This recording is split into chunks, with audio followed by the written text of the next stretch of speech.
이 시간 우리에게 주신 하나님의 말씀은 구약성경 사무엘상 23장 1절에서 2절까지의 말씀입니다.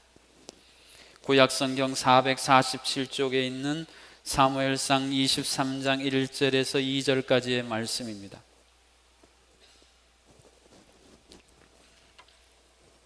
하나님의 말씀을 제가 받들어 읽겠습니다. 사람들이 다윗에게 전하여 이르되 보소서, 블레셋 사람이 그 일날을 쳐서 그 타작마당을 탈취하더이다 하니, 이에 다윗이 여호와께 묻자와 이르되 내가 가서 이 블레셋 사람들을 치리이까? 여호와께서 다윗에게 이르시되 가서 블레셋 사람들을 치고 그 일날을 구원하라 하시니. 아멘. 오비삼척이라는 사자성어를 들어보셨습니까? 오비삼척. 이렇게 들으면 잘 모르셔도요, 내 코가 석자인데, 우리가 종종 쓰는 말이 바로 오비삼척입니다. 그런데 여기서 비자는 우리의 이 코를 가리키는 게 아니라 콧물에서 유래됐다고 합니다. 삼척이 대략 30.3cm니까 콧물이 줄줄줄 나오는데 그 길이가 무려 90.9cm, 약 1m 가량이 되니, 이 콧물 주체하기도 힘들어서 내가 다른 거 신경 쓸 여력이 없다, 그랬을 때 쓰는 말이 오비삼척입니다. 오늘 본문에 나오는 다윗이 이런 형편이었습니다. 내 코가 석자인데 다윗에게 다가온 새로운 역사적인 순간은 무엇이었는지 오늘 1절은 이렇게 서문을 열고 있습니다. 사람들이 다윗에게 전하여 이르되 보소서, 블레셋 사람이 그 일날을 쳐서 그 타작마당을 탈취하더이다 하니. 내 코가 석자이기 때문에 다윗은 블레셋 사람들을, 군대를 치고 그 일날 사람들을 도울 수 있는 형편이 아니었습니다. 그러면 다윗은 어떤 면에서 코가 석자였을까요? 골리앗을 제압하고 이스라엘의 영웅으로 떠올랐을 때 다윗에게 붙여진 무리들의 환호하는 소리, 사울은 천천히요 다윗은 만만히로다, 이것이 사울의 귀에 거슬리기 시작을 했습니다. 그래서 그를 향했던 총애가 변화되어서 이제는 그를 죽이려는 살기로 온통 사울이 가득 차게 되어집니다. 이것이 자주 반복이 되어 실제로 목숨의 위협을 느끼자 다윗은 도망하는 길을 선택하게 됩니다. 말이 그렇지 여러분, 도망자로 하루 이틀도 아니고 여러 날을 그렇게 살아서 나도 지치고 상하여 벅찬데 그 일날 사람, 블레셋 사람 손에서 구하는 거 쉬운 일이 아니었습니다. 뿐만 아니라 그 일나라는 지역은 팔레스타인의 지도를 보면 저지대입니다. 그래서 노출이 쉽게 되는 지역입니다. 구하러 가게 되면 사울 왕에게 턱 밑에 나를 들이대고 나 잡아가시오, 이런 형국이기 때문에 다윗은 더더욱 블레셋 군대를 칠 수 있는 상황이 아니었습니다. 사울 왕이 얼마나 잔인했는가, 다윗에게 조금이라도 도움을 주면 무참하게 보복을 했어요. 제사장 한 사람이 도왔다고요, 제사장 일가 80명을 학살하는 이 어마무시한 이야기들을 다윗이 듣고 얼마나 그 마음에 공포심으로 사로잡혔겠습니까? 이런 상황에서 그 일레 사람을 돕는 것은 실천하기 어려운 무모하고도 황당해 보이는 일이었습니다. 하나님이 내게 기름을 부어서 나를 왕으로 세우신다고 했는데 도대체 언제쯤 이 도망자의 신세를 벗어버리려나? 도대체 언제쯤? 하나님을 향해 이런 마음의 답답함을 호소하고 있었던 그였습니다. 하나님이 나를 왕으로 기름 부어 세우시려면 이러한 위기 속에서도 꼭꼭 숨기셔야 되는데 어떤 연출을 하시려고 나를 노출시키려고 하시는가? 하나님을 향해 이해되지 않는 눈빛으로 바라볼 수 있는 상황이었습니다. 그런데 하나님께서는 다윗으로 하여금 블레셋 군대를 치게 하셨습니다. 어떻게 이러한 결단을 향해 나가도록 역사하셨습니까? 오늘 본문 2절 상반절이 이 질문에 대한 해답을 이렇게 들려줍니다. 이에 다윗이 여호와께 묻자와 이르되 내가 가서 이 블레셋 사람들을 치리까? 하나님께 기도하는 자리로 하나님이 그를 이끄셨다는 말씀입니다. 다윗의 보기 블레셋 군대는 성난 사자와 같이 강력한 군대였습니다. 자신과 자신을 따르는 오합지졸의 수백 명의 사람들, 그들 앞에 마치 어린아이 병정놀이처럼 보이는 상황이었습니다. 그 뒤에 또 우려되는 사울과 그의 군대, 마치 새끼를 빼앗긴 암콤처럼 다윗 너 보이기만 하면 내가 찢을 거야, 이렇게 성난 암컷 같은 이 어마어마한 사울의 군대, 하나님이 다윗을 향해 묻고 계시는 것입니다. 블레셋 군대가 강해서 너 두려우냐? 두려워요. 사울의 군대가 잔인해서 너 무섭냐? 무서워요. 그렇다면 너와 지금 대화하고 있는 나는 누구냐? 너를 이 기도의 자리로 이끈 나는 누구냐? 하나님이 다윗의 마음속에 이런 도전을 던지고 계십니다. 저 성난 사자와 같은 사자들을 조련할 수 있는 조련사가 내가 아니더냐? 저 새끼를 빼앗겨 흥분하고 있는 암콤으로 하여금 춤을 추게 만들 수 있는 전지전능한 창조주가 내가 아니냐? 네가 두려워하고 네가 주저하는 저 블레셋 군대, 사울의 군대보다 내가 더 위에 있는 만군의 여호와, 전지전능한 전쟁에 능한 여호와라는 이 사실을 네가 이 시간 깨닫기를 소망하노라. 기도의 자리에 다윗을 세우시면서 하나님이 이러한 확신을, 깨달음을 다윗의 마음에 심어주셨기에 다윗은 벌떡 일어나 블레셋 군대를 치는 역사적인 자리에 나갈 수 있게 하셨습니다.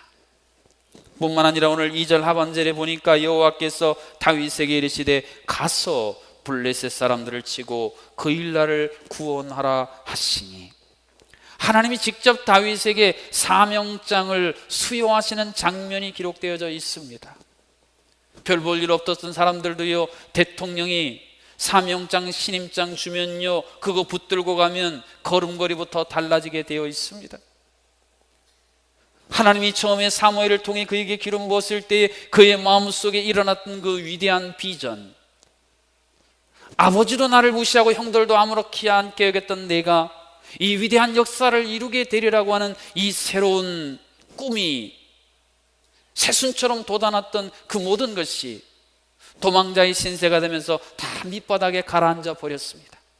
그런데 하나님께서 지금 하나님을 직면하고 대면케 하는 이 순간을 통해 그의 마음을 휘젓고 계십니다. 그래서 그의 마음에 가라앉아 있던 것들이 다시 일어나기 시작한 것입니다. 다시 부상하기 시작한 것입니다. 지금은 네가 이해가 되지 않지만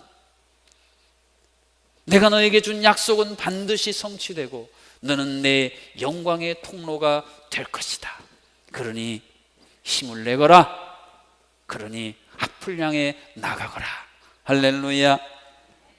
하나님은 다윗이 하나님이 주신 사명을 외면하거나 이것을 회피하고 도피하는 삶을 살기를 원하지 아니하셨습니다. 그가 직면한 이 위기를 기회로 만드실 수 있는 분이 하나님이라는 사실을 깨닫기를 원하셨습니다. 그렇습니다. 하나님은 하나님의 사명에 불태우는 자들을 위해 지금도 놀라운 것들, 응답을 준비하고 계십니다. 내 힘으로는, 내 지혜로는 도저히 감당할 수 없을 것 같은 어마어마한 일들도 사명의 심령 가지고 나아가면 감당할 힘과 지혜를 무한대로 공급해 주시는 살아계신 하나님이십니다.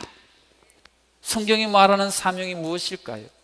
내 코가 석자라도 하나님이 말씀하셨다면, 하나님이 약속을 보여주셨다면 그것을 향해 담대히 순종하며 실행하는 것, 이것이 성경이 말하는 사명입니다. 내 코가 석자에서 흐르는 콧물이 줄줄줄 나오지만 하나님 주신 사명 순종하고 나가면요, 하나님이 그 콧물을 모아서 강물이 되게 하시는 하나님이에요. 사막에 강이 생기리라. 나 같은 어려움에 직면한, 아니 나보다 어려운 사람들을 보면서 애절한 마음을 갖고 그들을 향해 애통하는 눈물을 흘리는 사명자들, 하나님은 그들의 눈물을 받아서 팔레스틴 땅에 이른비로 변화시켜 주시는 하나님이세요. 메말라서 씨를 뿌릴 수 없는 그 땅에 이른비가 내려야 파종하고 수확을 맺을 수 있는 것처럼, 하나님은 사명자들의 그 애통하는 애절한 눈물을 받으사 위대한 옥토의 기경, 수확을 향한 토대를 마련해 주시는 것, 이게 위대한 사명의 결과물입니다. 하나님은 이처럼 사명을 깨닫고 나간 다윗에게 어떤 은혜를 베푸셨습니까? 중과 부적이란 말을 아시지요? 도저히 상대가 안 돼. 모든 게 다 열세입니다. 그런데 하나님이 그 다윗의 오합지졸 수백 명을 통해 그 정예화된 블레셋 군대를 친히 무찔러 주셨다는 것입니다. 사명자들이 사명을 감당할 때의 그 기쁨, 사명이 현실로 실현될 때의 그 신비한 기쁨, 하나님은 다윗에게 그것을 맛보게 해주셨습니다. 가나 혼인잔치에서 예수님의 말씀 따라 물을 떠다 포도주로 날랐던 하인들, 물떠온 하인들은 알더라. 사명을 감당해보지 않은 사람은 알 수 없는 이 사명 감당의 놀라운 기쁨을 하나님은 다윗에게 물붓듯 부어주셨습니다. 아무리 견적을 내봐도 이것은 불가능한 일인데 하나님이 그 견적을 가능케 하셨다. 하나님 최고이십니다. 하나님 최고이십니다. 세상에 하나님 같은 분 있으면 나와보라 그래. 구약의 선지자 중에 미가라는 선지자 이름이 그런 뜻인 거 여러분 아세요? 하나님 같은 분 있으면 나와보라 그래. 아브라함과 다윗의 자손 예수 그리스도의 세계라. 내가 이 예수 그리스도의 위대한 구속사의 소중한 중요한 통로로 쓰임받게 하시다니 하나님을 찬양합니다. 하나님께 모든 영광 감사 올려드립니다. 할렐루야. 하나님은 다윗에게 이런 은혜를 친히 베풀어 주셨습니다. 오늘 우리가 사는 하루하루는 어떻습니까? 어디선가 갑자기 내 앞을 가로막는 산 넘어 산 태산이 늘 우리를 짓누르고 있습니다. 짐을 지고 가는 당나귀 위에 또 짐을 얹고 또 짐을 얹어서 당나귀가 더 이상 다리가 후들거려서 갈 수가 없고, 이러다 내가 큰 대자로 뻗어 죽음에 이를 것 같은 조마조마한 당나귀처럼 우리 모두는 인생의 버거운 짐을 지고 하루하루 후들거리는 삶의 인생길을 걷고 있습니다. 수레바퀴 밑에서라는 책의 제목처럼 우리를 짓누르는 수많은 것들 속에서 날마다 숨조차 쉴 수 없을 만큼 허덕이는 삶을 살 때도 많이 있습니다. 태풍 전야, 이때에 나가면 큰 낭패를 볼 수 있어 제주에 오래 사신 분은 태풍이 불 때면 절대 밖을 나가질 않습니다. 그런데 나가라는 것입니다. 나가서 네 사명의 길을 가라는 것입니다. 무모해 보이고 죽음이 다가올 수도 있는 내가 이루는 모든 삶의 터전이 한순간에 와르르 무너질 수 있는데 하나님이 가라 하실 때가 있습니다.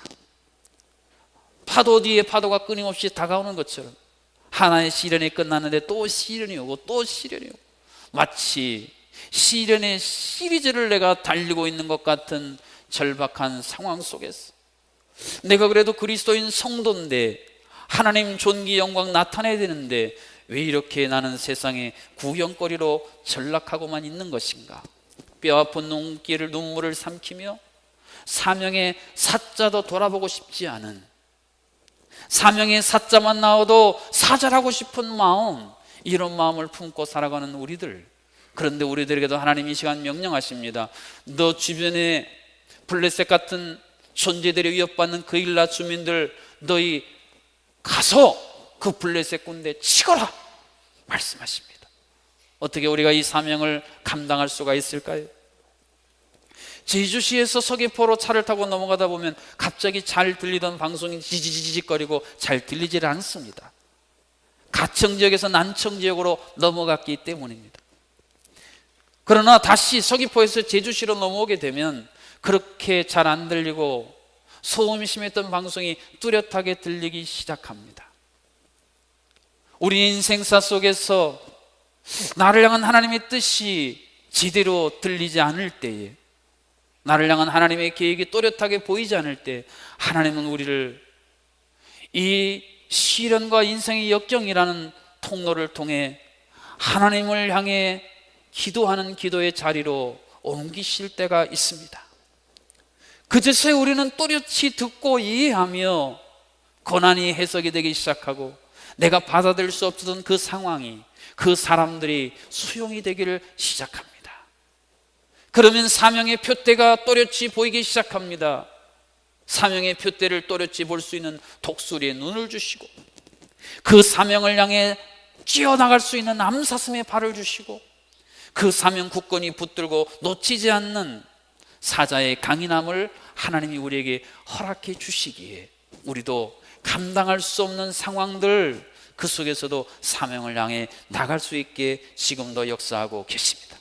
하나님이 내게 적군을 돌파하고 나갈 수 있는 암사슴의 발을 주셨습니다. 하나님이 수많은 적들을 한순간에 제압할 수 있는 노도화를 당길 수 있는 손을 하나님이 내게 주셨습니다. 다윗이 시편 18편에서 남기는 아름다운 신앙의 고백처럼 말입니다. 하나님은 우리들이 우리의 인생 상황을 단면으로 바라보기를 원치 아니하십니다. 우리는 늘 내 주변에 일어난 일들, 상황들 너무 단면으로 보기 때문에 이해를 하지 못합니다. 단면으로 보기 때문에 실패를 반복하고 시행착오를 자꾸 겪습니다. 하나님, 우리가 좀 하나님의 눈으로 끌어올려져서 전체적으로 입체적으로 조망하기를 원하십니다. 360도의 파노라마, 새별 오름에 가면요, 새빌이라는 카페가 있는데 완전히 360도 전체 전망이 쫙 눈에 펼쳐. 하나님은 우리가 좀 그런 존재로 살아가도록 오늘 우리를 초청하고 계십니다. 내 눈에 보기엔 동굴이에요. 깜깜하고 막혔어요. 그런데 하나님은 동굴이 아니라 터널이라고 말씀하세요. 세상 사람들은 우리를 비아냥거립니다. 너 이제 동굴로 갔구나. 더 이상 너는 나갈 수 없어. 그게 너의 끝이야. 그게 막장이야. 그런데 하나님은 말씀하십니다. 아니야, 터널이야. 이제부터 시작이야. 여러분, 하나님의 위대한 사명은 말입니다, 내가 감당할 수 있는 여건이 될 때 시작된 게 아니라 성경의 인물들, 사명자들 보세요. 감당할 수 없는 바로 그 순간, 그때에 놀라운 사명을 시작해 하십니다. 왜요? 내가 했다고 안 하고 하나님이 하셨다라고 고백해 하시기 위함입니다. 그러나 일단 발만 띄면, 손만 내밀면 하나님의 위대한 역사는 바로 그 문 앞에 펼쳐지기 시작합니다.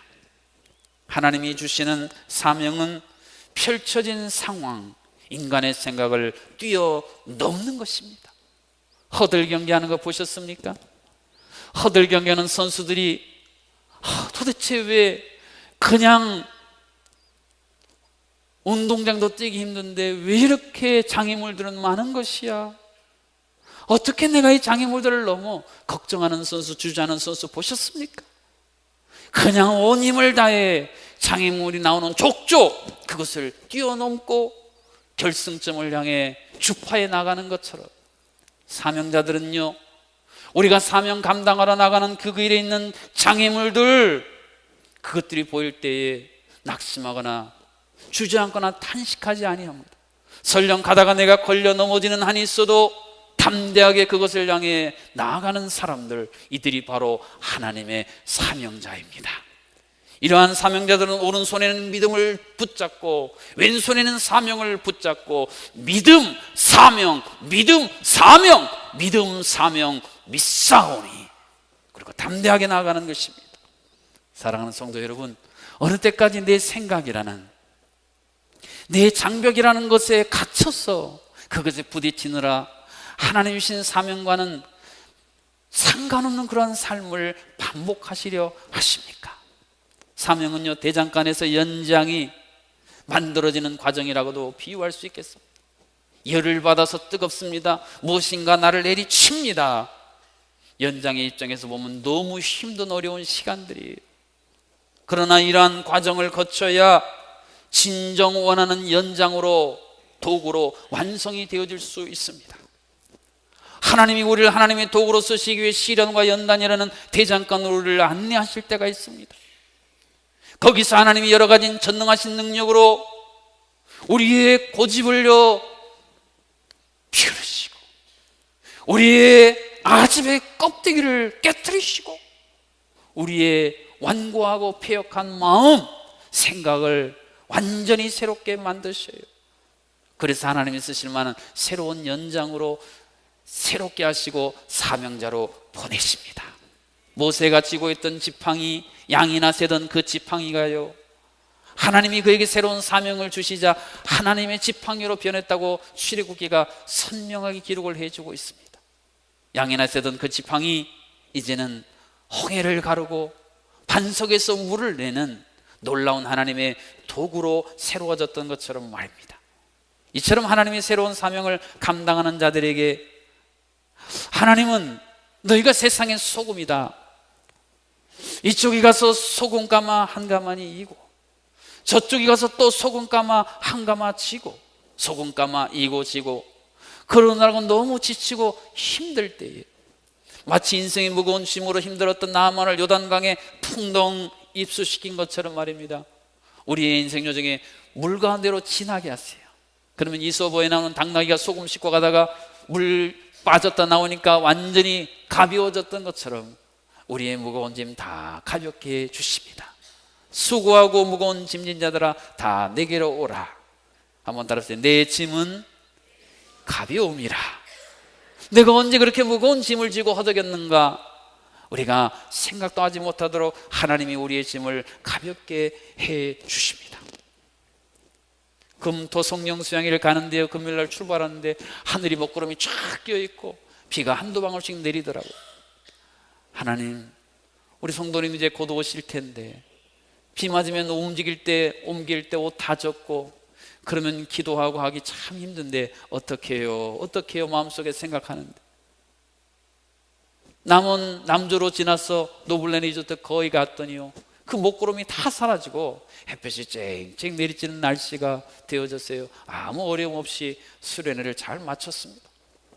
인생을 아무리 둘러봐도 다 먹구름 천지인데 곧 폭풍우가 몰려올 것 같은데, 그래서 이 사명 감당하기 너무 힘들고 어려울 것 같은데 하나님이 한순간에 능력으로 변화시켜 주시는 특별한 은혜를 사명자들에게 반드시 허락해 주십니다.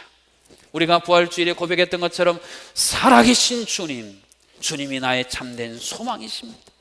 1년에 한 번 통과 의례로 가는 고백이 아니라 날마다 이 부활신앙을 체험하고 날마다 이 부활의 능력으로 살아가는 은혜를 바로 사명자들에게 하나님이 허락해 주고 계십니다. 내 코가 석자인데 여기 갇혀 계신 성도님들 계십니까?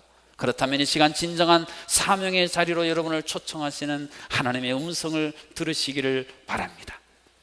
우리가 이 사명의 자리로 나가려면 오늘 설교 제목이 말하는 것처럼 내가 도망자의 정체성을 갖고 있는지 아니면 왕의 정체성을 가지고 있는지 이 질문에 대해 명확히 대답할 수 있어야 합니다. 여러분, 다윗이 자신을 도망자의 신분으로 인식했다면 그는 절대로 블레셋 군대를 치러 갈 수 없었습니다. 자기 목숨이 파리 목숨인데요, 언제 죽을지 몰라 조마조마하는데 어떻게 나갈 수 있었겠습니까? 내가 도망자라는 이 정체성은 현실이라는 렌즈를 끼고 보면 도망자로 보이게 됩니다. 그런데 하나님께서는 이 다윗에게 그 렌즈를 바꿔 끼도록 하셨어요. 현실이 아니라 약속이라는 새로운 렌즈를 그에게 주셨어요. 그것을 끼고 보니까 지금 앉아있는 저 사명을 제대로 감당하지 못하는 사울이 왕이 아니라 내가 왕이네. 다른 사람 눈에 볼 땐 나는 도망자고 초라하고 아무것도 아닌 것처럼 보이지만 하나님이 주신 이 약속의 렌즈를 끼고 보니까 네가 왕이네. 할렐루야. 그래서 그 역사를 감당할 수 있었어요. 오늘 여러분은 어떤 렌즈를 끼고 여러분을 보고 계십니까? 말씀을 준비하다가 오늘 결단성인 축복성을 잘 치지 못하는 기타를 치면서 하나님께 찬양을 올려드리는데 후렴 부분을 찬양하는데 제 마음속에 벅찬 가슴이 밀려오면서 흐르는 눈물을 주체할 수 없었어. 너의 영혼 통해 큰 영광 받으시. 다윗아, 네가 지금은 도망자이고 네 소아에는 아무것도 없고 너는 언제 죽을지 모르는 파리 목숨 같았지만 그게 네 다가 아니야. 너를 통해 나는 큰 영광을 받을 거야. 하나님이 다윗을 향해 갖고 있는 그 마음, 다윗과 제 모습이 오버랩이 되면서 마음속에 큰 감동과 은혜의 시간이었습니다.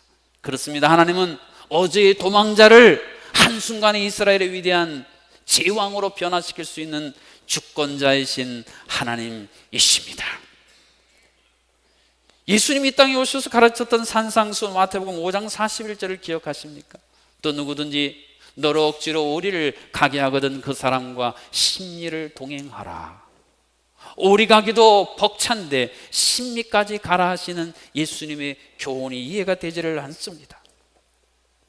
베들레헴에서 걷어붙이신 팔을 소매를 주님은 골고다 언덕까지 멈추지 않고 가셔서 마침내 두 팔을 벌려 감당할 수 없는 사명을 감당하심으로 말미암아 우리에게 부활의 찬란한 영광과 기쁨, 소망을 안겨주셨습니다.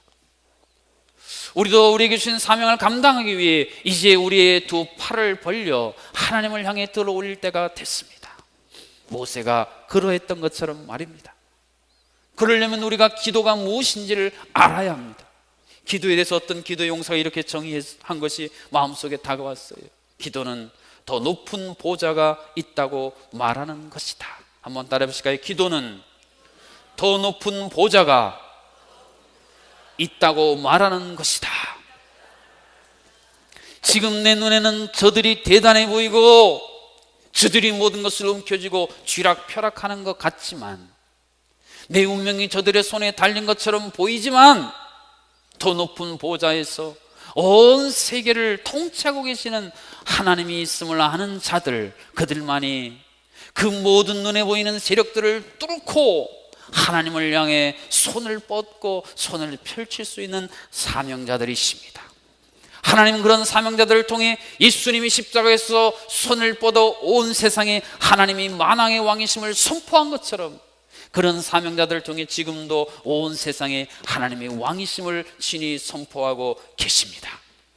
성경은 우리를 향해 분명히 말씀하십니다. 너는 왕같은 여왕 같은 존재다. 우리가 어떻게 이 사명을 향해 나갈 수가 있을까요? 언제까지 이 사명 깨닫지 못하고 머뭇거리고만 사시겠습니까? 하나님이 우리에게 주신 이 위대한 사명 잃어버리고 환경에만 묶여 살아가는 삶은 마치 제주에 살면서 고사리 꺾는 맛을 한 번도 못 본 사람과 같다고 비유해 볼 수 있겠습니다. 고사리 꺾는 맛이 얼마나 좋았으면요, 길 잃어버린지도 모르고 한없이 가다가 119에 전화해요. 길 잃었어요. 여러분, 이 길 잃었을 때 찾는 방법의 고수가 어제 저에게 알려주시더라고요. 여러분, 고사리 꺾다 길 잃으시면 전신주 주변에 있는 걸 보고요, 그 번호를 119에 전하면 직방으로 온답니다. 어떤 어머니와 딸이 고사리를 꺾는 이야기를 제가 읽었는데 그 어머니가 딸에게 고사리 꺾는 비법을 이렇게 알려줬어요. 이 pen이 것도 저 pen이강 사야 봐진다. 그러니까 저쪽에 있는 고사리를 반대쪽에서 이렇게 보면 보인다요. 가까이, 제주말로 조꼬띠라 그러더라고요. 가까이 있으면 안 보이는데 저만큼 서서 보면 이야, 고사리가 저렇게 많네. 여러분, 내가 가진 것, 나를 둘러싸고 있는 것에 우리가 갇혀 있으면 하나님이 우리를 위해 준비하신 위대한 사명이 보이지를 않습니다. 그러나 하나님의 손에 이끌려 하나님의 눈으로 바라보면 하나님이 내게 주신 인생, 하나님이 내게 주신 시간, 재능, 이것 가지고 하나님 영광 드러내고 하나님이 진정 위대한 만왕의 왕이심을 선포하는 위대한 사명의 삶을 살아나가는 인생으로 우리를 새롭게 주십니다. 이러한 새로운 사명의 사람들로 다시 한번 벌떡 일어서실 수 있기를 주님의 이름으로 축복합니다. 성령생의 둘째 날 아침에 전입 안수 집사님 어머니 아침에 일찍 일어나셔서 고사리를 뜯어다가 저에게 선물로 주셨어요. 통통한 고사리, 보기만 해도 마음이 흐뭇해요. 하나님이 우리를 위해 준비해 주신 아름다운 선물들이 있습니다. 사명자들만을 위해 준비하신 아름다운 선물. 기대하시라 개봉 박두. 하나님이 주신 사명 붙들고 살아야 진정한 인생입니다. 하나님 주신 사명 붙들고 살아야 진정한 신앙입니다. 주님 따라 우리도 사명의 길 함께 걸어 나가십시다.